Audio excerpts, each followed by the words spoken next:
स्वागत है आप लोगों का इंडिया ई बुक में। इंडिया ई बुक के द्वारा इग्नू के एमए पॉलिटिकल साइंस का MPS 003 India democracy and development का हम लोगों ने यूनिट 18 तक कर लिया है। जो पहले बुक 1 था, अभी बुक 2 का पहला यूनिट मतलब यूनिट 19, जिसमें हम ह्यूमन डेवलपमेंट देखेंगे health, education and social security के पर्सपेक्टिव में। ठीक है, तो चलिए शुरू करते हैं। और हमारा जो ई बुक वो इसका मतलब बहुत अच्छा रिस्पॉन्स मिला आप लोगों से। और भी अगर आप लोग ख़रीदना चाहते हैं तो व्हाट्सएप का कैटलॉग में जाके एग्ज़ाम सारथी में जाके आप ख़रीद सकते हैं। ये देखिए MPS 001 और 003 यही दोनों अवेलेबल है सिर्फ। ठीक है, अभी हम इस यूनिट में क्या क्या टॉपिक करने वाले हैं वो देख लेते हैं। तो ठीक है, पहले इंट्रोडक्शन, फिर अप्रोचेस टू ह्यूमन डेवलपमेंट। तो ह्यूमन डेवलपमेंट के क्या क्या अप्रोचेस है, बहुत जैसे कि income and gross national product मतलब GNP अप्रोच। फिर है ह्यूमन कैपिटल फॉर्मेशन अप्रोच। तीसरा जो अप्रोच है वो है ह्यूमन वेलफेयर अप्रोच। तो पहला वाला अप्रोच में सिर्फ नेशनल प्रोडक्ट दिखा जाता है मतलब इनकम, दूसरे वाला में कितना कैपिटल फॉर्मेशन हुआ उसको देखा जाता है। और तीसरा जो है अप्रोच उसमें ह्यूमन वेलफेयर। चौथा बेसिक मिनिमम नीड अप्रोच, जहाँ पे मतलब लोगों का सिर्फ बेसिक मिनिमम जो नीड है वो देखा जाता है, वो भी एक प्रकार का अप्रोच है ह्यूमन डेवलपमेंट का। फिर डिफाइनिंग ह्यूमन डेवलपमेंट, फिर इंडिकेटर्स ऑफ ह्यूमन डेवलपमेंट है, हालांकि बहुत इंपॉर्टेंट है, एक बार जून के एग्ज़ाम में भी पूछा था।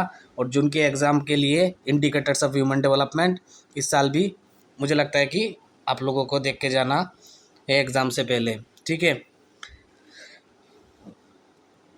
फिर है computing the human development index, कैसे HDI को निकाला जाता है ह्यूमन डेवलपमेंट इंडेक्स, तो वो भी देखेंगे हम लोग। फिर ह्यूमन डेवलपमेंट इन इंडिया, और आखिर में जो एक्सरसाइज और इग्नू का बुक क्वेश्चन 5-6 अटैम्प्ट वो देखेंगे। तो चलिए इंट्रोडक्शन से शुरू करते हैं। The issues of development has been central in the social science discourse for a long time. तो बहुत लंबे टाइम से सोशल साइंस में इसका जो इशू है इसको देखा गया है, मतलब ये ज़रूरी है ह्यूमन डेवलपमेंट। तो कितना डेवलपमेंट हो रहे हैं ये सब मतलब कैलकुलेशन करना भी तो ज़रूरी है। It's content, form and measuring the experience see changes particularly with the emergence and maturity of capitalism as the first global system. Today development is used in wider context. It is used as a reason of state, a legitimizer of regimes and power relation, and above all the philosophy and ideology of the state. However, there was something more conspicuous than many other aspects of development. तो human development actually क्या है? Human development में आप कह सकते हैं कि पूरा मतलब सोसाइटी का ओवरऑल डेवलपमेंट जो है, सब कुछ, हेल्थ, एजुकेशन, सोशल सिक्योरिटी, जितना भी चीज़ें, वुमेन डेवलपमेंट, सब कुछ इसके अंदर आता है। इसे ह्यूमन डेवलपमेंट कहते हैं। The developed countries mostly from the group of former colonies also known as not succeeded in constructing and defining development in a particular way within the limits of certain parameters, and thereafter they tried to judge all other countries and communities through a single yardstick. जो develop countries जो थे, farmer जो colonies जो थे, वो उन लोगों को मतलब नॉर्थ सक्सीडेड इन, उन लोगों ने मतलब पूरा पूरा विश्व के सभी देशों को मतलब एक सिंगल मतलब मापदंड में न मापना चाहा वो ह्यूमन डेवलपमेंट के क्षेत्र में। Countries and communities that fail to qualify in accordance to the norms outlined in the yardstick were subjected to various types of manipulations and manoeuvres. Most often these interventions were against the history, culture, and popular will of the people. One such yardstick is the concept and idea of human development.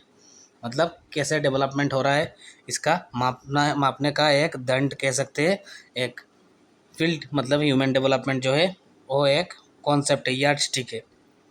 Approaches to human development, बहुत सारे scholar ने बहुत सारा approaches दिया कैसे human development को मापा जाएगा।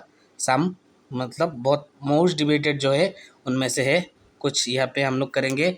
जैसे बहुत फेमस है और डिबेटेड भी है, जैसे इनकम और जीएनपी अप्रोच, जिसमें क्या होता है वेल्थ और इनकम जो होता है पर एक व्यक्ति का, एक नेशन का, is not only good indicator of their range of choices they can exercise, but also the realm of freedom and possibilities. Wealth is not only an asset in the hands of a person, but it is also the totality of his being in a system where having determines one's being. This is perhaps one of the simplest and once upon a time widely used approach for measuring human development. According to this approach, the total gross or net produce of the country is converted into money value.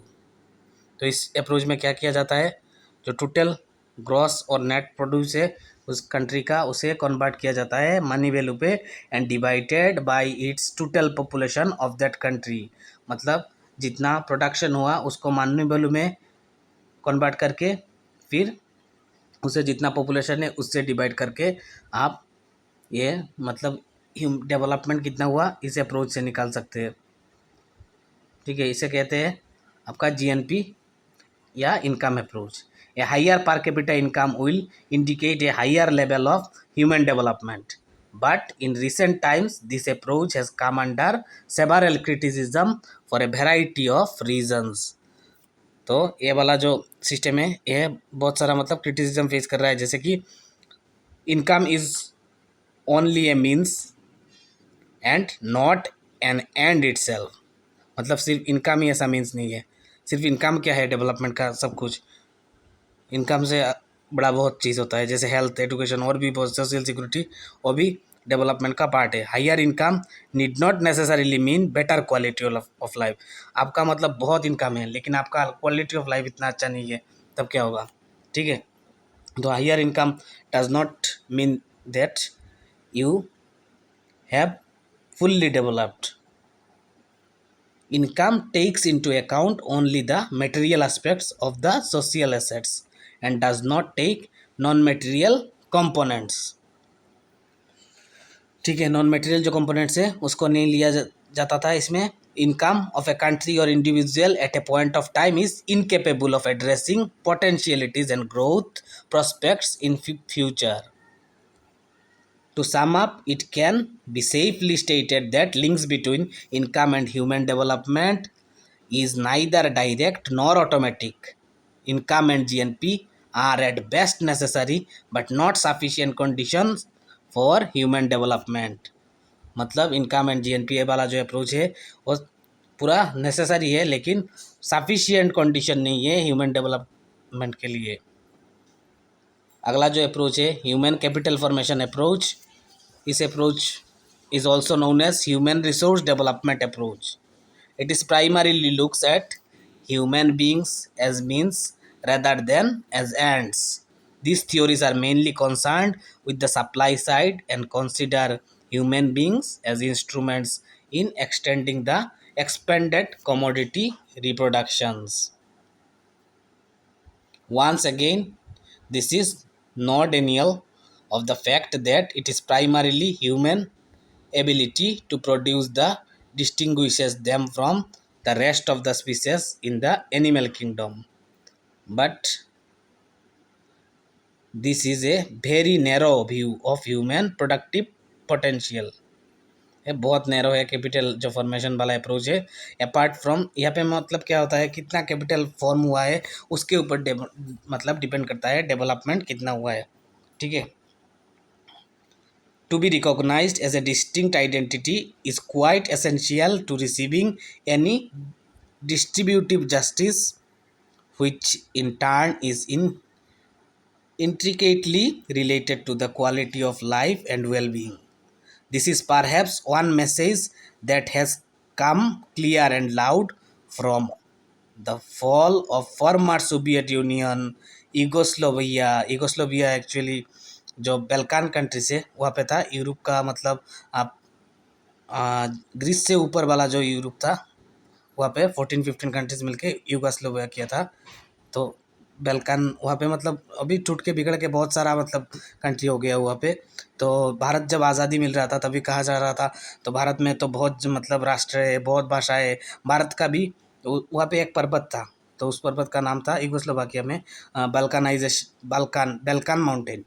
तो इसके लिए बोला जाता रहा था कि भारत का भी मतलब अभी ऐसा हाल होगा, मतलब बहुत सारे लोग हैं, बहुत सारे जाति वो लोग मतलब अपना अपना राज्य को मतलब अपना अपना देश डिमांड कर सकते हैं, तो भारत का भी बेल्कनाइजेशन हो जाएगा, ऐसा सोच रहे थे बहुत मतलब विद्वान जो थे स्कॉलर लोग बाहर के।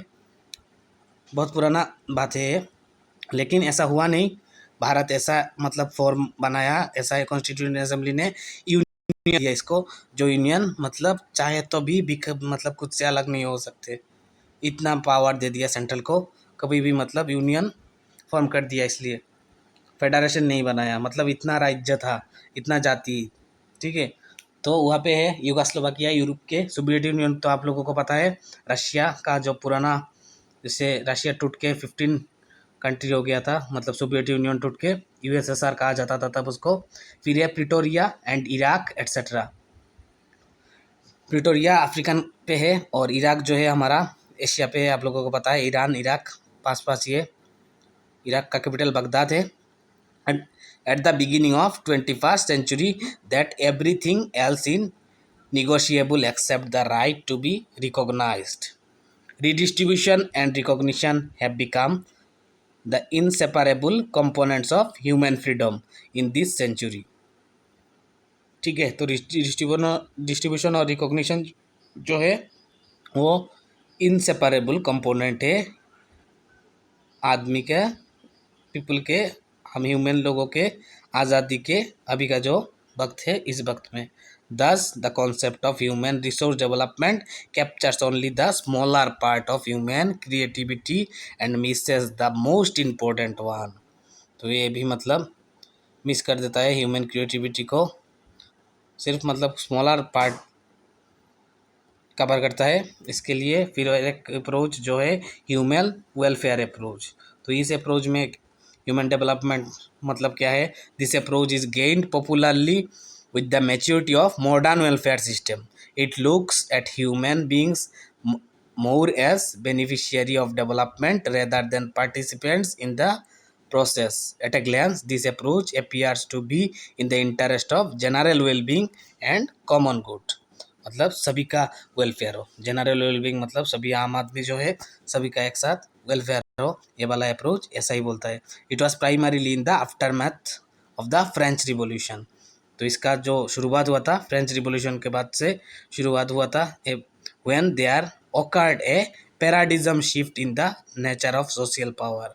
It was followed by a shift in the source of legitimacy from the Almighty to common man, which in turn was accompanied by a shift in the nature of class rule.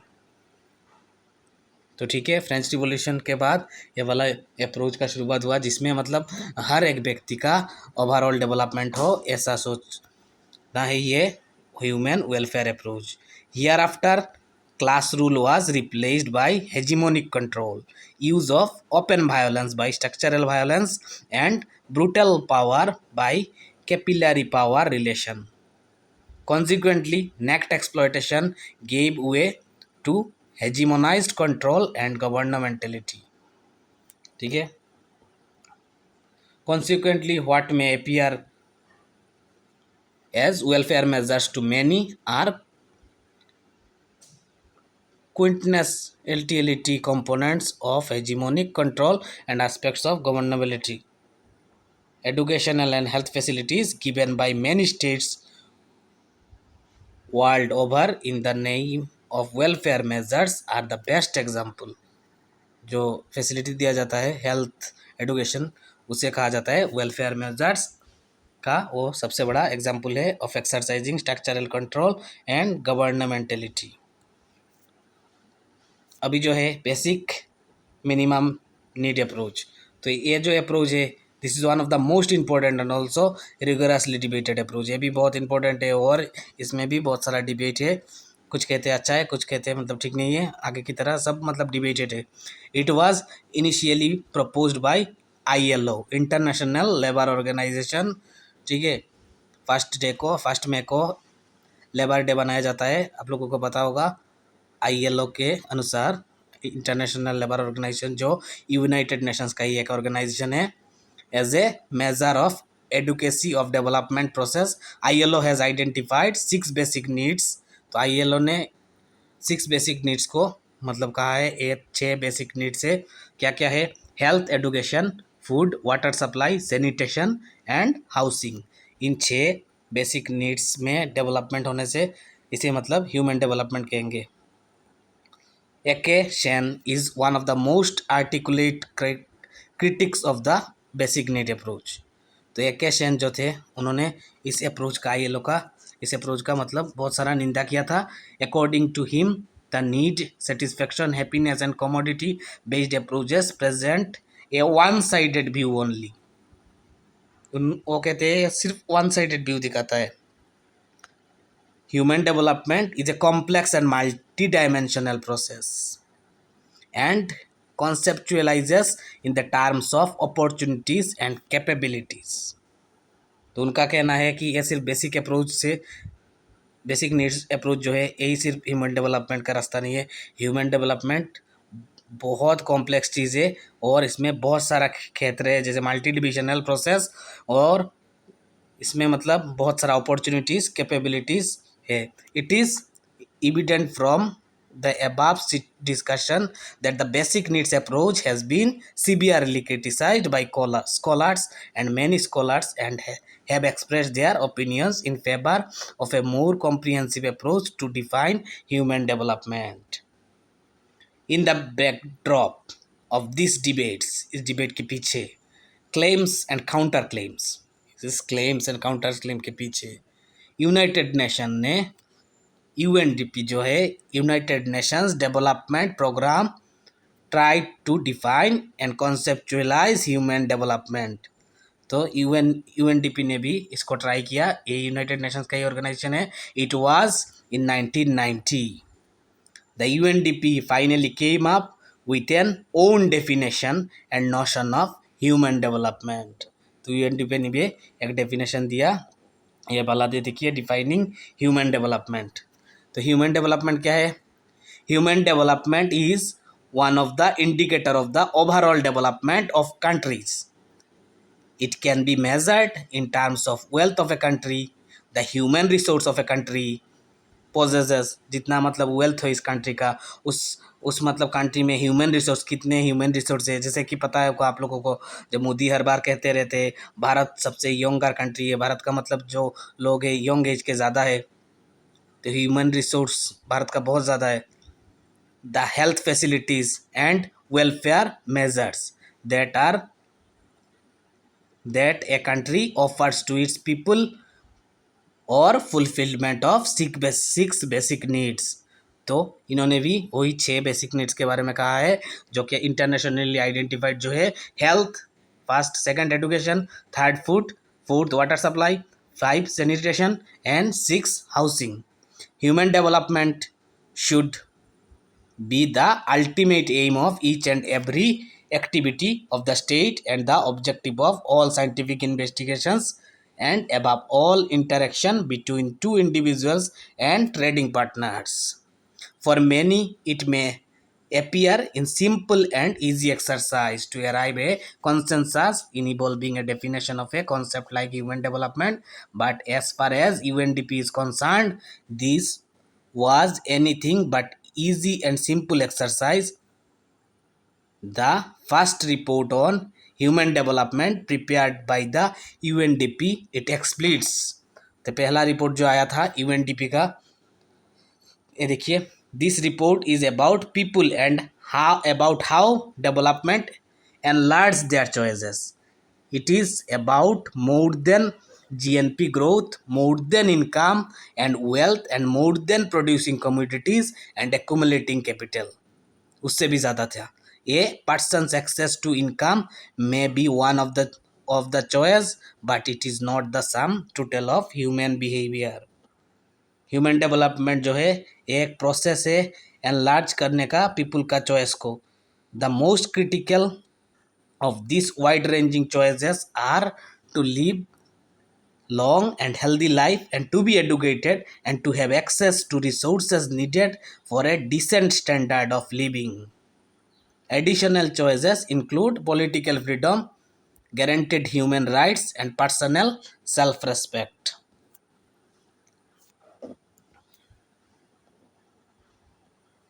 उसके बाद इसका जो core issues है, the other core issues जो था इस report का, इसमें था development enables people to have these choices though no one can guarantee happiness. तो कोई हैप्पीनेस का गारंटी दे सकता है क्या? आपके पास सब कुछ हो, जितना पैसा हो, आप हैप्पी हो सकते हैं, गारंटी है क्या? नहीं भी हो सकता है. जिसके पास कुछ नहीं है वो भी मतलब हैप्पी हो सकता है. ठीक है. Second, the development should aim at creating conducive environment for people to develop their full potential and to have reasonable chance of leading productive and creative lives in accord with their needs and interests. Development should concern more than the formation of human capabilities. जैसे कि knowledge वॉलेज और सब. Human freedom is vital for human development. People must be free to express their choices. तो हम लोग मतलब free रहेंगे जब भी मतलब हम लोग को के पास चॉइस में फ्री रहेगा तभी मतलब डेवलपमेंट होगा. ह्यूमन फ्रीडम जो है वो एक ह्यूमन डेवलपमेंट का पार्ट है.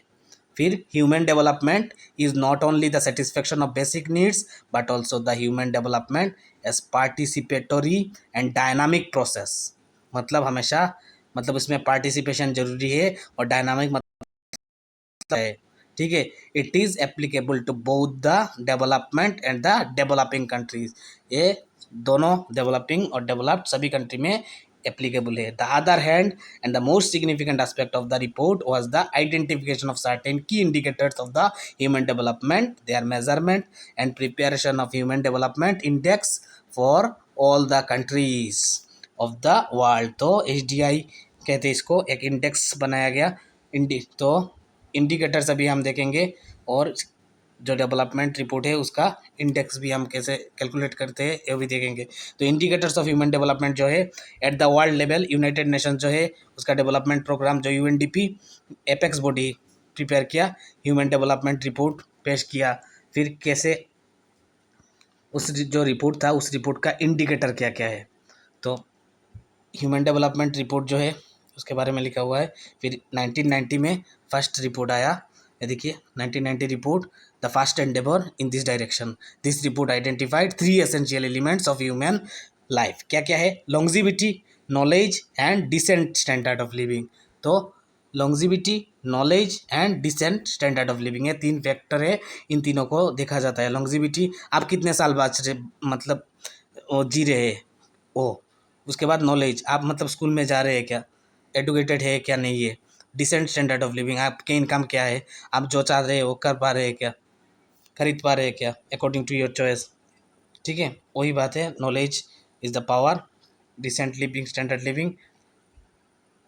ठीक है. ये तीनों मतलब एसेंशियल एलिमेंट्स है ह्यूमन डेवलपमेंट के, और इन तीनों के ऊपर ही मतलब जो ह्यूमन डेवलपमेंट है उसको मापा जाता है. Indicators, gender equality was the theme for human development report इन 1995. फिर दूसरा रिपोर्ट जो आया उस रिपोर्ट में जेंडर इक्वलिटी के बारे में बात था. पहला रिपोर्ट 1990 पे आया था ह्यूमन डेवलपमेंट का.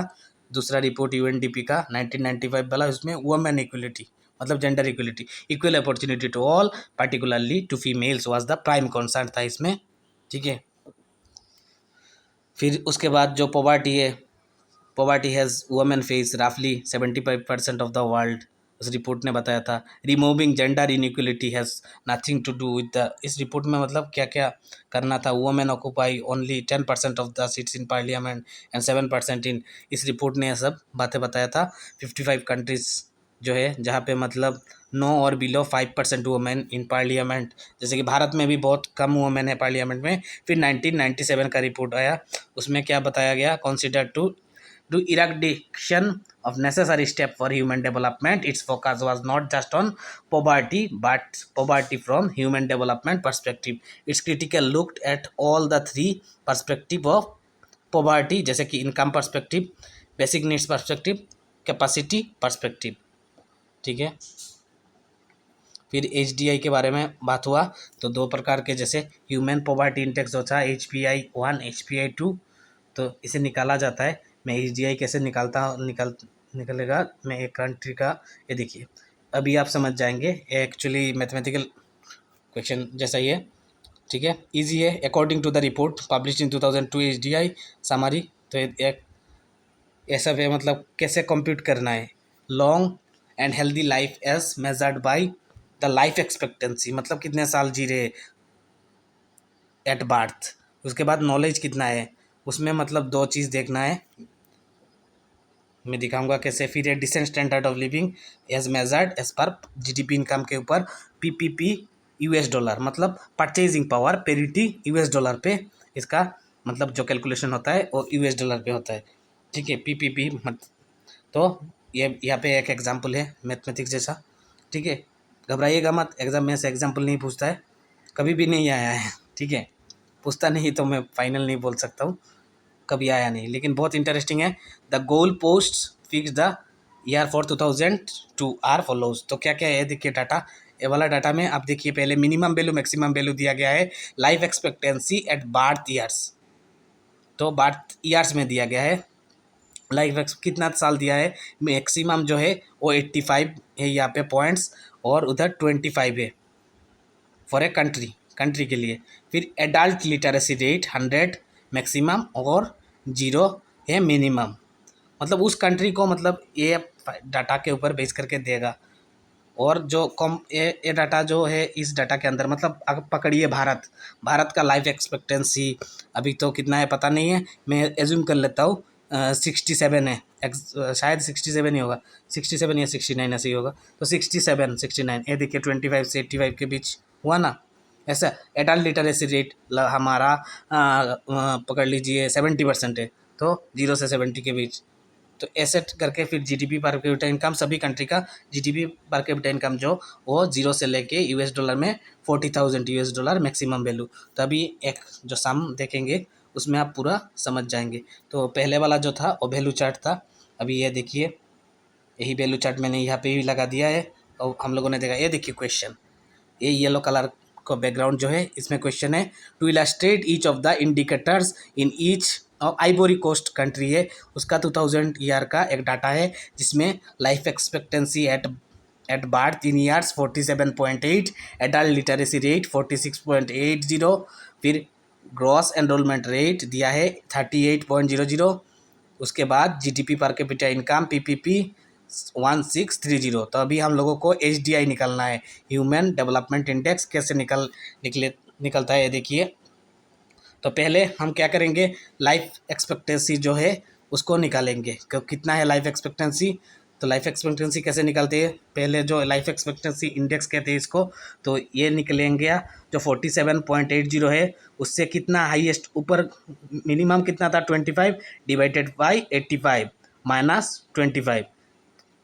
ठीक है, तो कितना आया 0.380। उसके बाद एडल्ट लिटरेसी रेट में भी हम लोग 0 डिवाइडेड बाई 100 करेंगे, और 0 सबसे छोटा है, 0 माइनस करेंगे। तो इसमें कितना है आइवरी कोस्ट का 46.8 है आइवरी कोस्ट का, ये डाटा हम लोगों ने यहाँ पे 46.8 बिठाया। फिर माइनस जो हमारा मैक्सिमम और मिनिमम वैल्यू है, हमारा पहले वाला चार्ट में जो देखे थे उसमें 0 है मिनिमम, मैक्सिमम है 100, माइनस 0 जो मिनिमम है वो भी आया है डाटा। फिर ग्रॉस एनरोलमेंट इंडेक्स, उसमें भी सेम कॉन्सेप्ट। फिर हम लोग इन तीनों को मतलब कंपाउंड करेंगे GDP के साथ, तभी GDP वाला निकलेगा। ठीक है, और लॉगरिदम जो है ये देखिए, log 1630 minus log 100 divided by log 40,000 ये 40,000, फिर माइनस log 100 जो मिनिमम है, तो कितना निकला 0.466।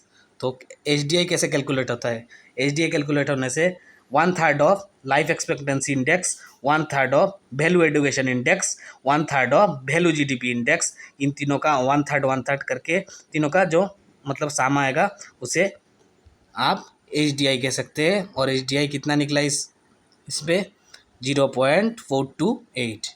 एक बार खुद ट्राई कर लीजिएगा एग्जाम पे, मतलब ऐसे पूछता नहीं तभी कुछ, मतलब अगर ट्रिकी क्वेश्चन दे दे तो पूछ सकता है ये वाला।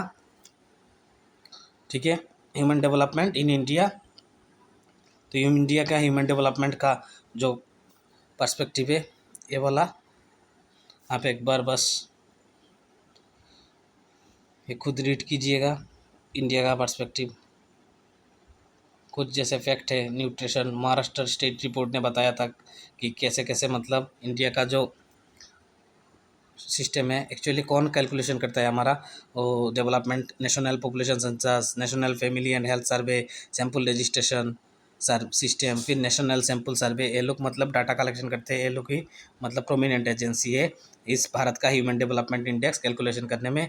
और महाराष्ट्र स्टेट ने एक रिपोर्ट बनाया जिसमें कहा कि जो कुछ फैक्टर कहा जैसे कि ये स्पेसिफिक इंडिकेटर है तो क्या क्या है, जैसे infant mortality, child mortality rate, nutrition below 2 years of age, HDI and per capita district domestic production at current prices, फिर लिटरेसी रेट, फिर आपका मीन ईयर स्कूलिंग जो ड्रॉप आउट होता है तो उसका रेट, फिर achievement and improvement indices for literacy, फिर achievements and improvements indices in 1981 से 1991 तक, district wise classification of village amenities, फिर percentage distribution of census houses जैसे कि कच्चा हाउस, सेमी पक्का house housing having facilities available. The information obtained is used to classify different districts on basis of the HDI and which in turn is used to guide various policy options of the state and central government। अगला जो है हमारा book का question, ये देखिए जून 2019 में एक question आया है, इंडिकेटर्स ऑफ ह्यूमन डेवलपमेंट है, इंपॉर्टेंट है, इस साल के एग्ज़ाम के लिए भी इम्पोर्टेंट है। फिर बुक का भी कुछ क्वेश्चन है, आप लोग एक एक करके खुद देख लीजिएगा, बहुत लंबा हो जा रहा है और भी मुझे यूनिट कराना है आप लोगों को। तो यहाँ पे ख़त्म करते हैं ये वाला कक्षा। जय हिंद, जय भारत।